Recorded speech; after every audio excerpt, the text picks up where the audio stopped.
एक हज़ारों बरस से पुराना जो एक प्रेम का माहौल हमारे इस भारत में अंग्रेज़ों के आने से पहले जो था और अभी भी बाकी है, बहुत हद तक बाकी है।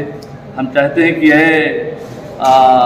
धर्म वालों और संतों और महंतों, ये इंसानियत की बुनियादों पर मत बांटो, और इंसानियत की बुनियादों पर बांटोगे तो ये हमारा महान देश कमज़ोर होगा। हम ये चाहते हैं कि हमारा ये महान देश विश्व गुरु बने, और जब चमन में कुछ फूल सूख जाएंगे तो वो चमन चमन नहीं रहेगा, बल्कि वो फिर कुछ और हो जाएगा। तो हम उनको ये मैसेज देना चाहते हैं कि भाई ये बंद कीजिए और सबको प्रेम से रहने दीजिए इस मुल्क में, ताकि हमारा मुल्क विकास की तरफ बढ़े, हमारा मुल्क तरक्की की तरफ बढ़े, डेवलपमेंट की तरफ बढ़े।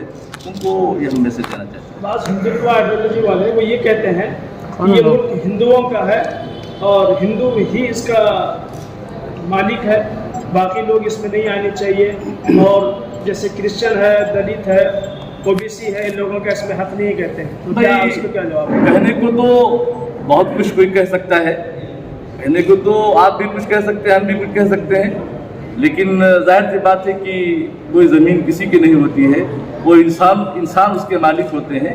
वो धर्म और ज़ात और बिरादरी से उसका कोई ताल्लुक़ नहीं होता है। नहीं, मुसलमान और क्रिश्चियन पहले नहीं थे, हिंदू का मुल्क है, हिंदुस्तान इसलिए नाम रखा गया है। भाई दुनिया में आते रहे लोग, अगर इस तरह देखा जाए तो भाई सबसे पहले इस मुल्क में पहले इंसान जो हज़रत आदम है वो आए, आपकी श्रीलंका में आए वो। तो ये इस तरह की जो बात है, इस तरह के सवाल जो उठाते हैं, हम समझते हैं कि वो सवाल एक गैर ज़रूरी सवाल है।